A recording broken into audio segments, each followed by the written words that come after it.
We have a lot of people who've gotten plastic surgery and they're keeping it in secret, particularly in this area. The more you operate, the more complications you're going to get. Something like a Brazilian butt lift can set the clock back 10 years. Men gain a lot more confidence. In terms of children getting plastic surgery, this is a growth that we're seeing every year and that it's becoming more popular.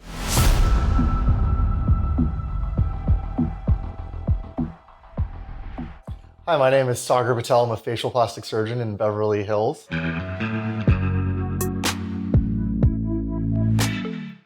So a lot of us aren't born with the faces we want. We want to enhance the beauty we have or improve what our aging has done to our faces.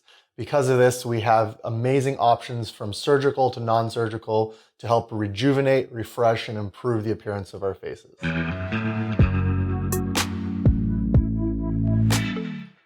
That's a very good question. I've actually only injected myself with Botox, particularly in this area over here, which I have some right now because I did it last week. But when I smile, you can see that there's not as many wrinkles, and that's the only thing I've done. As a specialist in Beverly Hills, which is in essence the mecca of plastic surgery in general, we get patients from around the world, patients who have desires that are out of this world and some that have problems that they need fixed. For me, a story that comes up that's a touching and moving story is I've had a patient before who was beat by her father when she was younger and had a nose that she really hated the look of because it reminded her of the trauma in her childhood. Being able to fix that and make her nose something that she felt comfortable with, and more importantly, something that stopped reminding her of the trauma she experienced, was an example of a cosmetic procedure we did that changed someone's entire emotional well-being. And that's an example of a good one. But I've seen people who have had surgery overseas, people who have had surgery by other doctors. They weren't happy with the results, and they come to us, specialists in Beverly Hills, specialists worldwide, who can help fix those problems.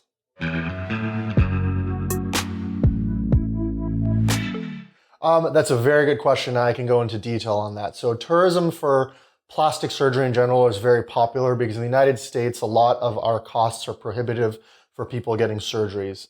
A particular surgery that I think tourism is okay for would be two options. Number one, if you are Asian and you have a particular nose where you don't have as much of a bridge, in countries like Korea, they specifically do that surgery. And when you do one surgery all the time on a very similar type of individual, you're able to get similar results and reproduce those. So if you're an Asian going to Asia for Asian rhinoplasty is something that's advisable as long as you understand the culture, you have a support system, because after a rhinoplasty, you really need a support system. And last but not least, you're able to stay there long enough for continued follow-up, which I usually say would be 2 weeks. Overall, I don't recommend going overseas for rhinoplasty because follow-up is necessary and needs to be very, very detailed, and that makes it difficult. On the other hand, in Turkey, they perform a lot of hair transplants at usually 1/5 of the cost, which is the best cost that we can provide in the United States. And it comes down to the same concept that because the volume is so high in how many they do there on patients from Europe and locally, they're actually fairly skilled at what they do. That being said, a lot of the follow-up problems, the doctors there don't get to see their own issues when patients inevitably have problems. We have this joke in plastic surgery, and it's not a joke, unfortunately, to the patients, but the more you operate, the more complications you're going to get. If you're operating, you're going to get complications. And when you see a patient, you do perform a procedure, and you don't see them ever again, you don't get to see your own complications. And for that reason, they don't know how to manage complications as well as, unfortunately, we get the experience of dealing with here in the United States in a place like Beverly Hills.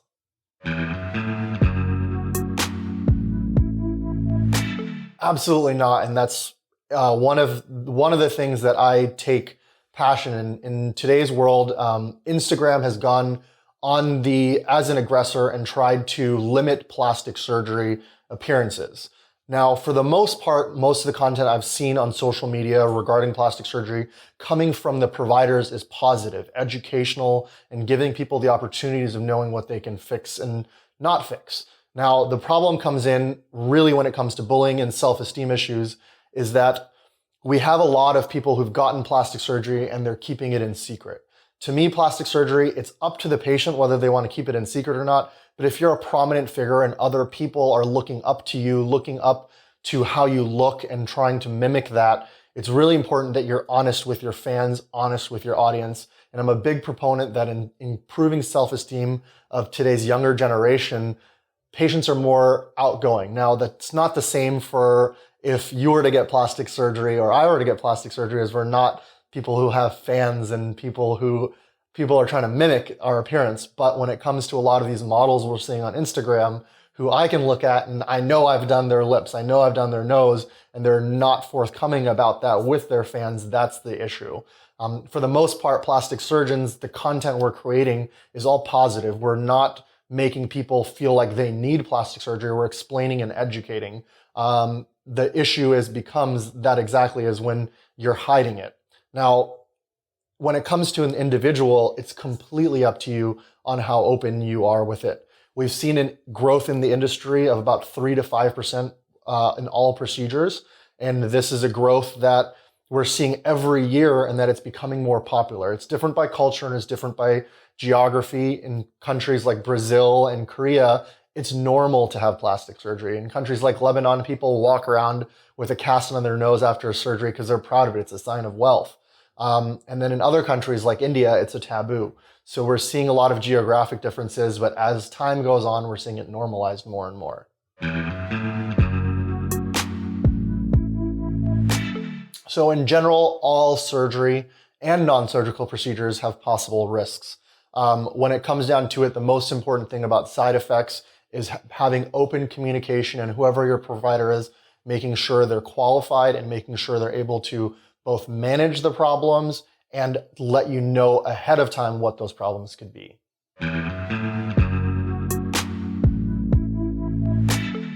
There's a big difference between men and women in plastic surgery. In fact, in the United States, 92% of all procedures are performed on women. Now, the 8% of procedures that are performed on men are increasing at a much higher rate than the number of procedures performed on women. All these statistics are from the American Society of Plastic Surgery. And when it comes down to it, men gain a lot more confidence, yet the men who are seeking cosmetic surgery are a lot more aware and self-conscious about those appearances. For men, the most common procedure is going to be a hair transplant. When it comes down to it, when we look in the mirror, the thing we see before anything else is our hair.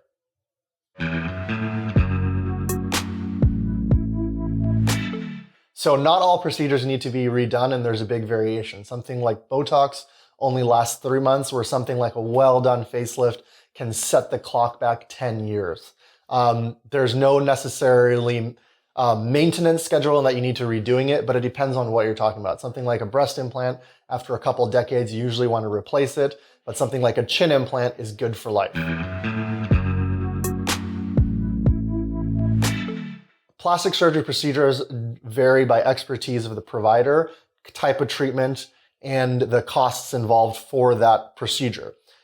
So you're looking at anywhere from $150 for a treatment of something like Botox to $30,000 for a treatment from the best surgeon who does something like a Brazilian butt lift.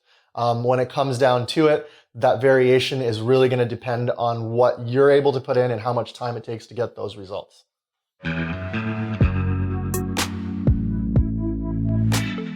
It depends. One of the most common procedures is going to be injectable fillers and fillers specifically in the lips. In a well-done filler placed at the right depth, you shouldn't be able to feel it. But for the most part, if you see a volume in the lips that wasn't there before, you can tell that there's been some injection into the lips. Well, I always joke that I finished school when I was in the 26th grade. So I've spent 26 years in being educated. I've been a doctor for now 10 years. And with my training, I am able to tell. But that being said, I don't go around looking at people. And one of the first things I learned as a plastic surgeon is, while I want to be successful in my career, I need to be a human. I need to be able to go about life without having to look at other people. And so I'm able to turn it off when I leave this room. But that being said, I can look at people, and with a guess, I can tell what people have had done.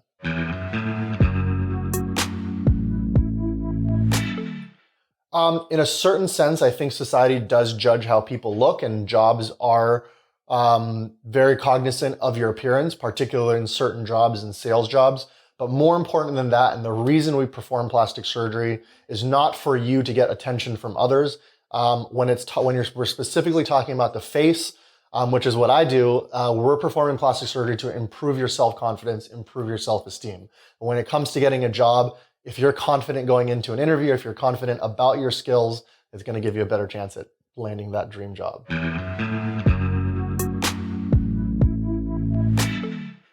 In a certain sense, I do believe it is addictive. I have had patients where I've had to say, hey, we've done quite a bit. This is changing who you were. Are you comfortable with that? The addiction comes from the attention that we receive. Anyone who's going to get compliments and more attention, which we should all be getting every day, but we don't get enough of because we're not as giving of a society, anyone who's getting that attention is going to want more of it and is going to appreciate that difference. And that's where the addictive nature comes in. So certain skin conditions are actually treatable with plastic surgery, and by no means are absolute contraindications to do something. But in general, if you have something like, for example, psoriasis, it depends on what you're talking about, that we would want it treated best before performing it, but you're still able to get pretty much any treatment with psoriasis. In general, all of cosmetic procedures are elective. Unlike other parts of medicine, everything I do is completely up to you, whether you want to do it or not. That being said, plastic surgery is something that, because it's elective, we perform it on healthy people. If someone's unhealthy, we generally would not recommend it. So if there's certain conditions that we can help with, like diabetes and blood pressure, that we can control and optimize, but certain things that you're selecting to do that aren't the best for your healing, like smoking. And so we elect not to perform a facelift, for example, on someone who's smoking. But overall, because it's completely up to you, your whole medical condition needs to be taken into account by your qualified doctor in order to determine if you're a good candidate for a particular procedure. Absolutely. Like I said, we're not doing surgery on people because we want them to not look great. We're doing surgery on people because we want them to feel like they look better. And when it comes down to that entire concept of enhancing nature's beauty, which is a statement that I strive for in my practice and in our office, we aren't doing things just because that people need them. We're doing them because they want them. And so if you want to look great and feel great, you don't need to have plastic surgery. A good percentage for society can do that without it in other ways. Eating healthy, living healthy, those are all options. This is just another option, another way to enhance what you have.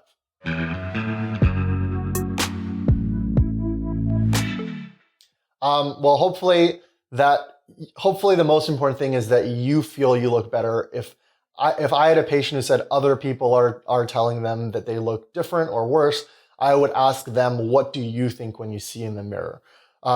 In the end, like I said from the very beginning, we're doing this surgery for the patient.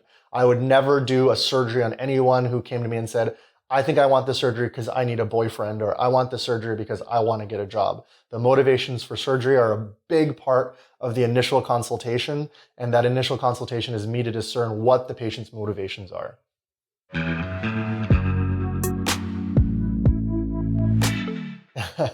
Well, for me, most of our patients, we're able to give them a drastic improvement. The difficulty comes in when you have someone who's already a 9 or a model and wants to become a 10. And it's much easier to take someone who's a 5 and make them a 7 than it is to take someone who's a 9 and make them a 10. And in our practice in Beverly Hills, we are working on a lot of the models, a lot of the celebrities, and trying to make small enhancements to make them even better looking. And obviously, because of our laws in the United States, I can't give you specific names, but we've had many models who've gone on from becoming models on one level to becoming supermodels after some small procedures we've done on them. That's a great question. So absolutely, it's a good thought. Even if you were to get a hair transplant, you still don't need to update your passport or your driver's license. I'm sure that there's been cases where the border has stopped people for a little bit longer because they didn't look like themselves, but it's absolutely not necessary. Nor do you need a letter from your plastic surgeon explaining that it's different. I've definitely had patients who look so much different before, whether it was a hair transplant or a facelift, that other people are in disbelief, including themselves when they're looking at their own pictures. But I've never had anyone who was stopped at the border or by the police and not believe that they're the same person.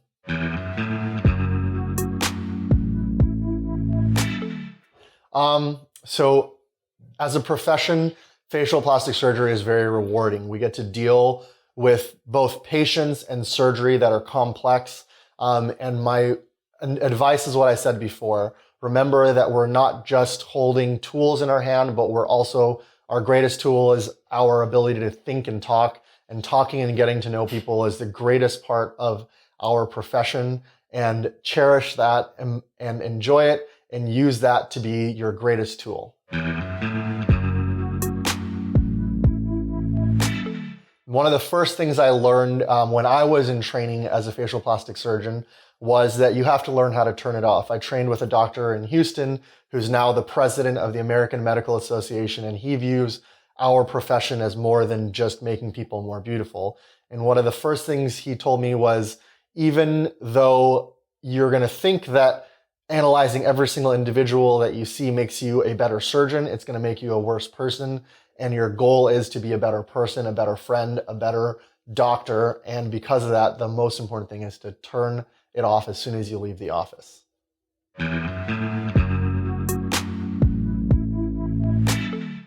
Revision surgery varies by surgery, and something like a rhinoplasty, it occurs at a 5% rate. And because we're in Beverly Hills, because of my pedigree and experience, we do get a lot of consultation for revision surgeries, whether it's cheek fat removal, ear pinnings, or nose surgery.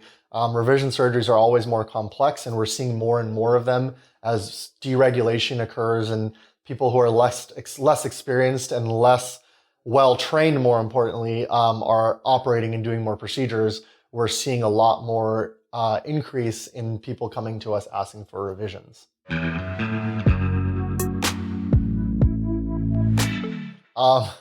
That's a great question.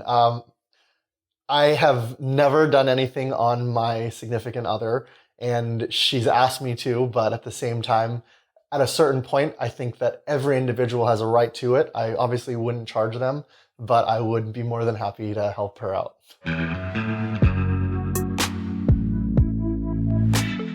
So I was in school for a very long time. I initially went to undergraduate for 4 years. Then I went to medical school for 4 years. Then I did a residency in head and neck otolaryngology, or commonly known as ear, nose, and throat surgery, where we learned all the anatomy from the neck up. And then I did a fellowship in facial plastic surgery, and then I became a facial plastic surgeon.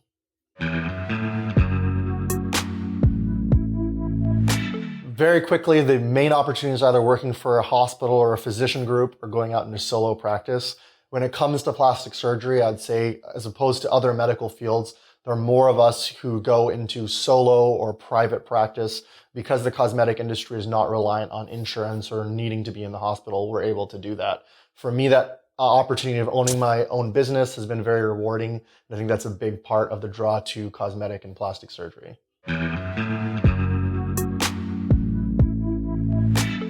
I love the patients. I love being able to be myself, be an individual, have relationships where people are open with me and treat me differently without fear than they would another doctor. I love taking care of healthy people and making them healthier and happier. That's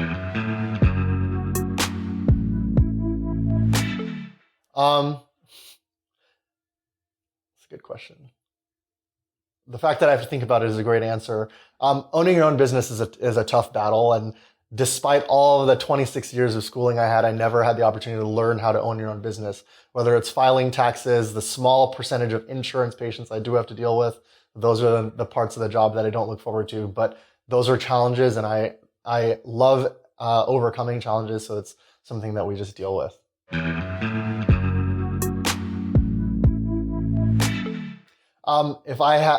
I don't have any kids, but if I have nieces and nephews and they've talked to me about it. And in the end of the day, I want to raise someone as confident as they can be. I want their self-esteem to be high. I want them to be happy individuals. Those are my favorite patients. Those are my favorite people, or when people are genuinely happy. And raising a child, I think one of the most important things to instill in them on a daily basis is self-confidence. If they feel that a certain part of their body, a certain way they look is not helping them with their confidence, then I think it's okay to embrace that and see whether they want it changed or not.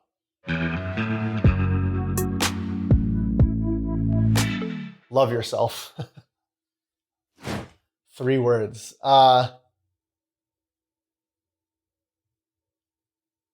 The three words I would say are basically, I only have 2.